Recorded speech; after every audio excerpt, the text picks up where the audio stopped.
Hey, welcome back to the Real Estate Excellence Podcast. Today's guest is a top producing agent who started his career with one of the top producing real estate teams in Northeast Florida before going out on his own. First quarter of 24, he had 27 closed or pending units, a huge start to this turbulent year. His claim is his unwavering commitment to integrity, transparency, and personalized service is the cornerstone of his success. It's Christmas in July with Christmas Homes Jax. Let's welcome Luke Christmas to the show. I appreciate it, man. Thanks for So having playing me. on the Christmas theme that we were just talking about Yes. there a little bit. Yes. But Luke, great to have you on. So I don't know how somehow you've flown below my radar because I've had a lot of Keller Williams Atlantic Partners people on at Yes. one time or another. Yeah. Maybe it's because you were under the Rocco team umbrella there for a long time. Yeah. But I do troll social media. Yeah. And generally, when I see people, oh, hey, I did $1 million, or I think you had March, you did 3 point something, right? You had a great March. Then all of a sudden, I go, oh, maybe I need to have that person on, Yeah. and then I start researching you and see, what production. But Yeah. having lunch with you yesterday, I am really excited about the show today because I really want to. I think you being a young person, we have a lot of great young people in the industry. We have a lot of great young people starting, but are they on the right path? Right. And I think you were fortunate enough to land under Sarah Rocco's tutelage there, and I think it's made all the difference. Yeah. Absolutely, man. Yeah. She really set the kind of the tone for my career. So I started in the right place. Yep, 100%. So I kick off the show always just get a little background on you. Where are you from? So from Tallahassee, Florida, originally born and raised. Grew up there for 18 years, and then, like we talked about a little bit, moved to California for about 3 years as a college athlete. Moved back to Florida, lived in the Tallahassee region for like a year, and then me and my brother moved to Jacksonville. So let me get this. So you went to California because they were looking at you to play football? Is that- Yeah, so kind of a even though you're 6'6", yeah, 6'7", all right, come on. 6'7". Okay, I was close. Yeah. They always put like 6'9" on on the roster. To Right. make it look a little scarier. The basketball team wasn't looking for you? They looked at me too, but I loved football. I loved the physicality. I loved the I don't know, just like getting in the dirt and being physical I loved it. I loved hitting. I loved the sport. The strategy. So yeah, I came out of high school when I was 6'7", 18-year-old. So I couldn't. It was really hard for me to gain weight, and I didn't totally fill out my frame, and I wasn't fully developed. And I wanted to play big time D1 football. So I picked Butte in Northern California because I was a tight end. The offense fit me, everything fit me, and they were a junior college. So the plan was to go there, play for 2 or 3 years, and then scholarship out, to a bigger school. So you didn't sell out to Florida State is really what I'm Did not getting sell to Florida State. No, ironically, I'm a massive Gator fan, so I didn't even call them. Both my parents in the University of Florida, but yeah, that's kind of the route I went. All right. Yeah. Well, so as a young person, obviously you majored. I didn't even see whichever major was. I might have glanced over that on LinkedIn. What were you thinking about, as possible career things that you want to do? Oh, like any young man, I really had no idea. So I was like, well, I'm going to play football, and that's going to pay for it, and then we'll figure it out from there. Right. So really, I was in business administration, super broad, degree. I figured I would end up in some sales of some sort, right? I knew I liked working with people. I knew I liked learning people's stories, and I was good with people. I always had been from a young age. So I had no idea what that looked like at all in college. So it was kind of up in the air. Real estate was not even a part in my mind at this time. So Right. So now your LinkedIn, you go from graduating college to basically on the calendar. 2 years later, you joined Sarah Rocco's team at Keller Williams. correct.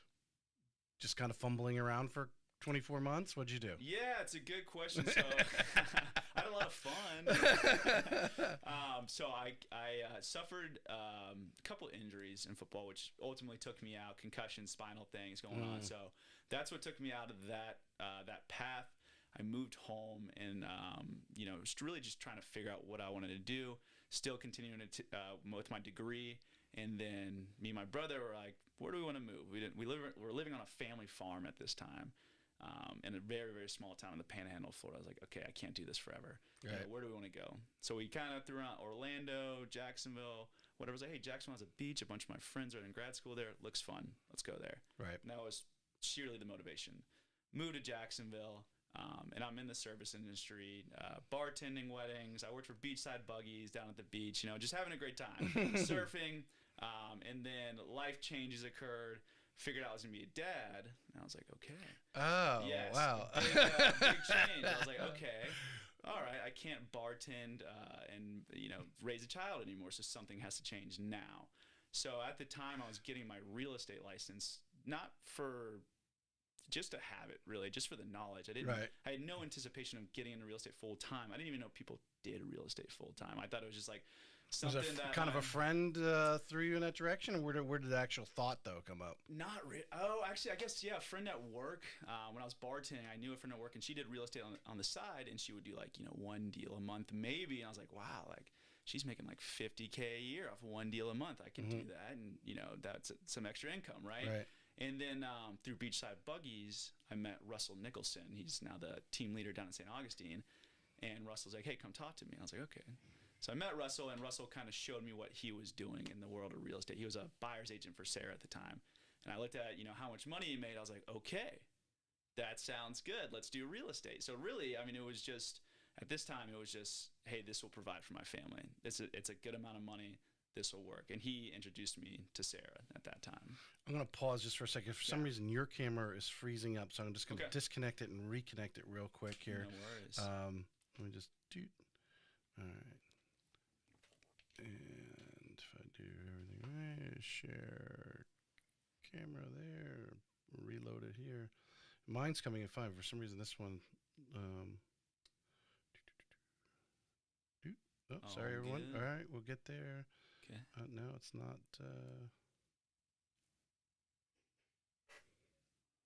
Still freezy. Well, mine's still there, but yours is going. Oh, there it goes. Okay. All right. Now let's put us both back on AB. All right. There we go. All right. Cool. We're back. And since we took a little break there, I am going to actually just mention our sponsor, and we'll get back in here. One of my Remy Graphics, which they will make one-off Christmas gifts for you with these lasers engravings. They actually do little things. I actually think, and what you can do to make it even better, so it doesn't just say. Would you say you had on your Christmas ornament? Christmas Homes. Florida. Put John and Sally thanks Christmas Homes. That's and sweet. actually personalize it. So she'll make one-offs. This is obviously just a mug. She puts my graphic on it. I got her graphic. There's one of them in that bag for you. Awesome. But RemyGraphics.com. They're local here in Nassau County. Check out our website, and if you mention the Real Estate Excellence Podcast, you'll save 10%. I love it. Yeah, I love it. but yeah, I would. We were talking about little gifts and stuff. The more you personalize it too, they're never going to throw that away. And if you put their name on it, that'll hang on their tree for the next 25 years. Absolutely. Yeah. They'll feel so bad to throw it away at that point. Exactly. Yeah. All right. So we're 2019. Mm-hmm. We've got a father to be. Yes. I saw on your Facebook. Obviously, you get engaged. Yes.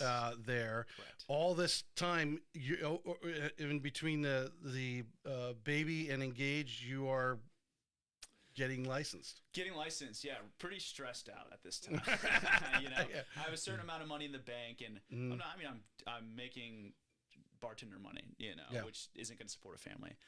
So getting licensed, really just hitting the ground running at that point.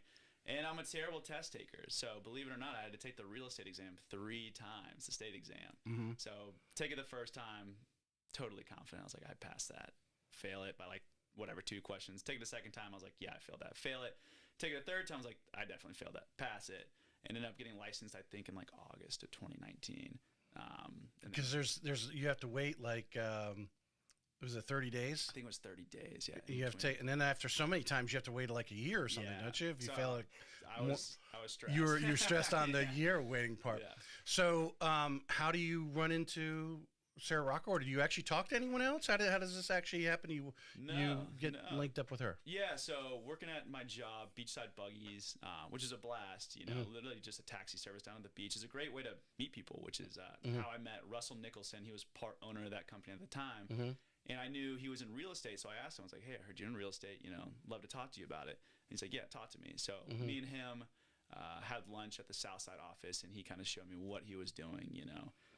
From a production standpoint to a financial standpoint, mostly. And I was like, "Okay, this could work. I can do this full time, and this can support my family." So that was really enticing for me.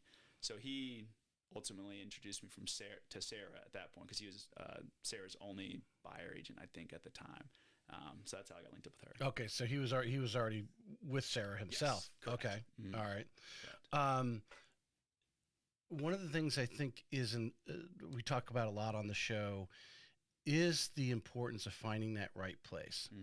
Obviously, looking back and where you're at now, the stars lined up for you. Yes, absolutely. Obviously, that doesn't happen to a lot of agents, and I think that's why a lot of agents never renew, and why 80% are out within the first 2 years, if not the first couple of months, because we just know when they don't renew, is when that statistic comes out.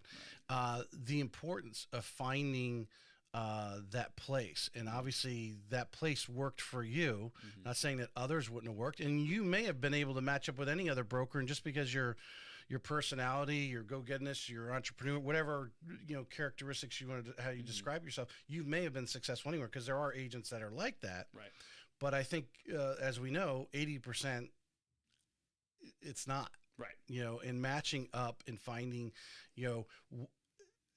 when you look back now, going back to 2019 and the years that you spent with Sarah there, I mean, how that's changed your business. Do you think you would be even anywhere near as successful if it wasn't for that matchup and that atmosphere, that culture that Sarah created? No, not at all. Not at all. And one of her biggest things was like, "Hey, don't reinvent the wheel." That's a huge Keller Williams thing. So literally, she gave me the foundation of this business. I don't know how long that would have taken to learn everything I learned under her. 5, 10, 15 years, I have no idea. So she gave me everything on a silver platter, and how everything works from the systems, from the how to talk to different personalities, how to analyze different personalities, everything. So no, I mean, it was to me a total God thing that I got linked up with her. And it almost, what little I've known, obviously Sarah was on the show a couple years ago. Her very regimented thing, we talked about it a little bit. You said, she had some people crying. Myself. Why am I doing this? Yeah, right? Exactly. Everyone goes through that stage, but everyone who sticks with, so it was almost like just a real focused classroom, or boot camp, or whatever how you want to describe it. If you just got up every day and stuck with it, she was teaching you, but also I think we all, just in human nature, wouldn't have been so disciplined upon ourselves. Not at all. Not even close. I mean, it's just like just like football, right? If I didn't have those people, those coaches in my face every day, day in and day out, to push me. Take another rep. Right. Take another rep. Do another sprint, whatever. It takes the same thing, right? If I didn't have that backing behind me, there's no way I would have made it through year one.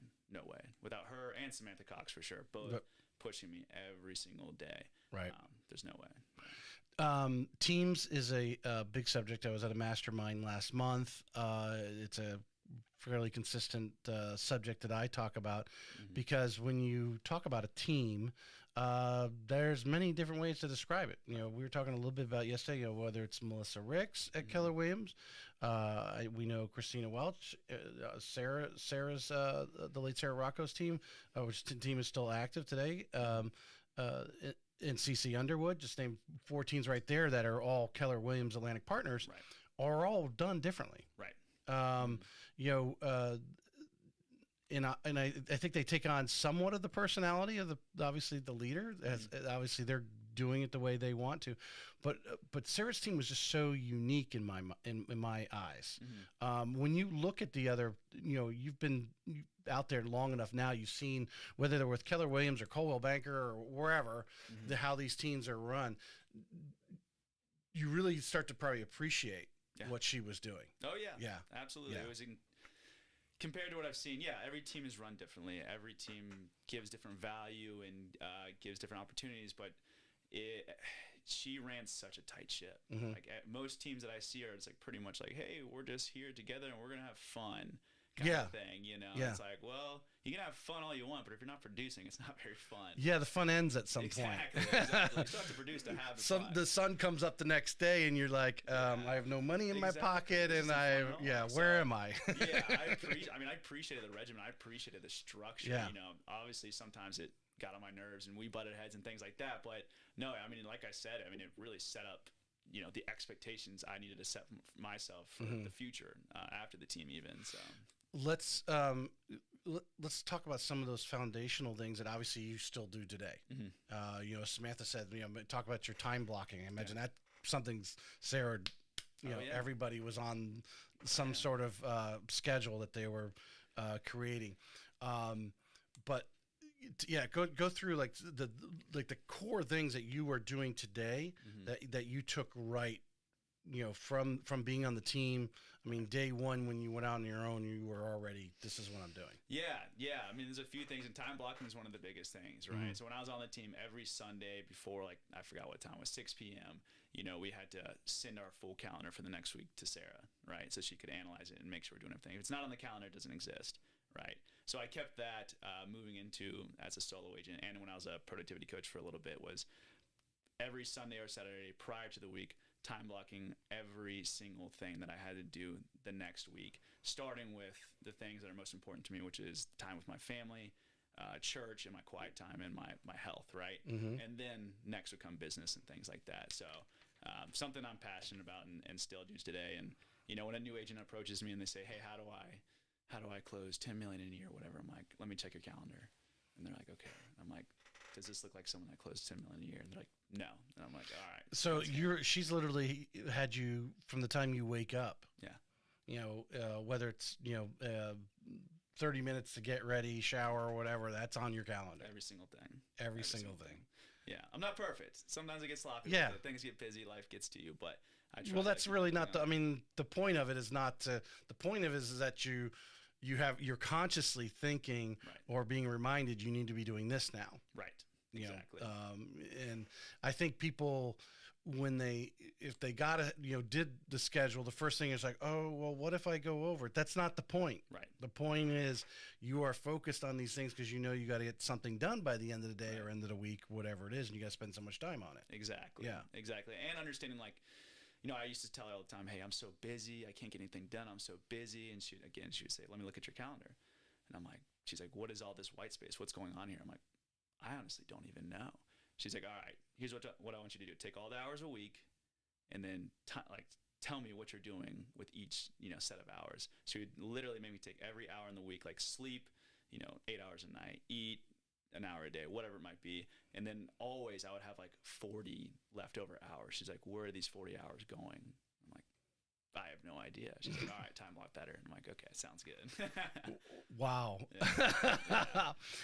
I would imagine I know, you know, some of these teams have some turnover. Yeah. You know, in your experience there, I mean, a lot of people don't want that, you know, whether they're 23 just out of college or they're 53. They don't want that kind of regimen. Yeah. You know, and especially someone, well, you know, we like to say, you know, she was your boss, but I mean, you were 1099, right? Does that not mean you could go out on your own? You didn't have to be on her team, but you found out, you know, obviously there must have been something. You said you had a tough first year. There was something there. You're like, I got to keep going. I'm going to take on this challenge of the Sarah Rocco team.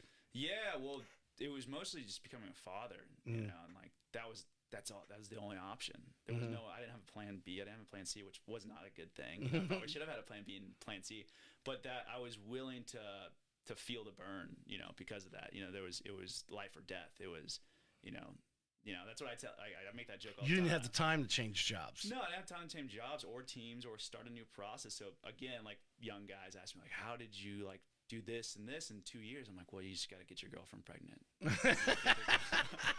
And like, you will be successful, man. I tell you what. But seriously, it put a fire in me like I've never felt before, and I didn't have an option to quit.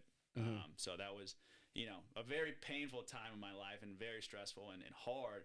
but it pushed me to be, who I am today. Well, I mean, if I recall, correct me if I'm wrong. If I recall, Sarah was out kind of in that same position herself when she got started. And there's been a lot of agents. Jordan Ferreira is another one. She can go back a crazy story. Yeah, I mean, she said she literally was paycheck to paycheck and probably wrote some bad checks. When she got started, and having 3 boys at the same, pretty much one right after another. I think, I don't know if she might have been even younger than you are right now. When she got started, and sometimes it takes that. I mean, I think a lot of people tell great stories when they feel they've been hit the bottom. Absolutely. Of the barrel, so to speak. All right, so time blocking was one of them. Time blocking. After that, it's probably, and I don't want to say systems, but I mean it really probably is. So for example, a CRM, right? I use Command. We were at Follow Up Boss on Sarah's team, but having my CRM, and then having every contact in my CRM, I think I have 700, 800 people in there. Every single person either has a task to follow up or they're on some sort of smart plan to follow up. Every single one, right? So every day I go in from 9 to 11 and I do those tasks every single day, day in and day out. Let's take to me, the CRM, whoever has a CRM, obviously here where I work at Town Bank, we have a CRM. Every real estate company, that's part of their thing. Right. And I think you may agree, although you probably may not have any plans to leave Keller Williams, but you may also want to have some way to download, or you're regularly downloading your CRM to your own personal drive. Because should you close the door at that, you don't want to lose us. Just put that out there. But the CRM is like our phones, or like the computers that we have, or like our brain. We are only using a very small percentage of what the capabilities of these things are, and they're getting stronger and stronger every day. Exactly. Yeah. How did you the regiment of understanding? I mean, something Sarah did, or maybe at Keller Williams, where the focus being on the CRM, you're in it every day, right? Correct. And then everyone you're talking to, the discipline to put that name in there and put it on some sort of follow-up. I mean, how important is it? I mean, as a young, you obviously on Sarah's team, you did that from day one. And then, look where you're at now. So the tip to someone out there listening right now, if you are not, following up, if you're not putting that person in your CRM right now every day, and then how many different lunch and learns, trainings, I mean, how regularly were you guys talking about, hey, okay, here's a CRM, here's something else we can do with it. Here's one more way to reach out to this person. Here's one more way to stay top of mind, right? Using the tool you have right here. All it is building relationships. That's all it is. Being strategic in the way you follow up, the way you reach out to these people and stay top of mind. But that was, again, day one. We had a WIG session with her, widely important goal session with her every week. And we would go through every single lead that we had in our CRM and say, where is this person at? Why aren't there notes in here? So you were getting up to several hundred and have to go through every single one? No. Once we got to several hundred and we were at the point where we're closing 4 to 6 deals a month, we wouldn't go through every Cheesed off on you, pulled off the pedal a little bit. So I had to have some hard conversations before that. But I was like, Sarah, these meetings can't take 3 hours. We got 30 minutes. So no, but again, just kind of instilled those little monotonous things in my mind. I'm like, hey, this is how you become successful, is doing these little boring things every single day. I know I would hate that right away. My immediate thought when you said, oh, we're having this session, we're going to go through every person, I'm thinking, okay, I'm creating a spreadsheet and I've got these 10 or 20 that are hot right now that I'm regularly either working actively list, and then I've got this couple hundred here that are just on some campaign I'm touching. So I would just hand her the spreadsheet and say, okay, 1 through 20, here's what's going on. The other they're all in the CRM on a follow-up. Right. That probably would have been an easier way to do it. But she was on it though. She's like, how are you following up with these people? How are you talking to them? But how did that, I mean, I think anyone listening to it can immediately visualize themselves sitting down with their boss, and we've all been on these calls or these sales meeting calls where everyone goes, they go through, hey, who are you working with this week? And you know, and it's a monotonous thing. It's a monotonous thing, but I mean, where is it? I mean, I think you would solely agree that, I mean, it's changed your entire trajectory. It's changed the entire trajectory of your life. Yeah, absolutely. It's changed. Yeah, my life, my children's lives, my wife's lives. I mean, it's changed everything. Right. Yeah. So I can't imagine where I would be without that discipline up front. Right. And I totally get it now, because it was also a piece of it was like, hey, this is my business, and I'm letting you in on it, and I'm giving you the opportunity to be a part of my business, so you're going to do it the right way, right? So now that I have my own business, I'm growing Christmas Homes, I totally understand that. Now I'm like, hey, this is a